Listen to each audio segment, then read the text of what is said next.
Let's now look at some concerns of some residents of Kibra Constituency who say they will not budge even after a government notice seeking to evict them from their settlements by July 16, 2018 to pave way for the construction of the bypass linking Ngong Road and Lang'ata in Nairobi. National Building Inspectorate Secretary General Nyakiongora, in a notice, directed those affected to vacate, citing their hindrance to the construction of the link road. But, as NTV's Myendo reports, Kibra residents may have to seek alternatives as the government insists on evicting them. For Kibra residents, this has been the place they call home. Some claim it has been so for generations.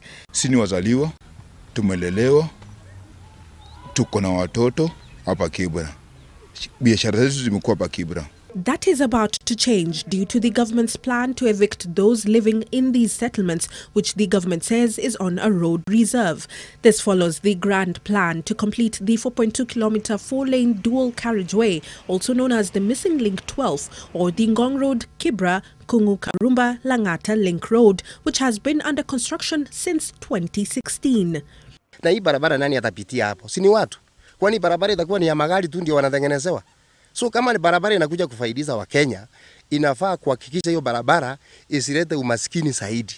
A notice by the National Building Inspectorate Secretary General Nyakiongora, dated July 3rd, 2018, directed the affected to vacate by July 16th, 2018, or face forceful eviction. It reads in part, and I quote, "There are illegal structures which are on the said road reserve that have hindered the construction work at Kibra.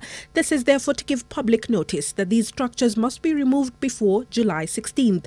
Upon the expiry of this notice, any structure or property found on the specified corridor will be demolished or removed from the road reserve at the trespasser's risk and cost." End of quote.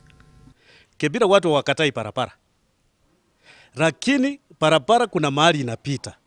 Who is behind diversion of this road? And what is the motive behind? The Kenya Urban Roads Authority Kura awarded a 2.1 billion shilling contract for construction of the road to H. Young and Company in 2016.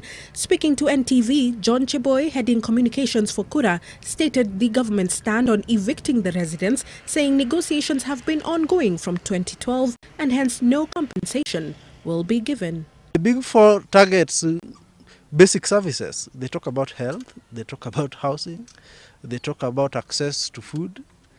But they are demolishing the same houses that they have failed to provide for the last 50 years that Kibra has existed. The narrative by Kibra residents is that Kibra in itself is full of informal settlements known by the government. Hence, these structures were not elusively put up away from the government's eye. Construction for the link road between Ngong Road and Lang'ata was ongoing, but as you can see, it's now halted. Myendo, NTV, Kibra, Nairobi.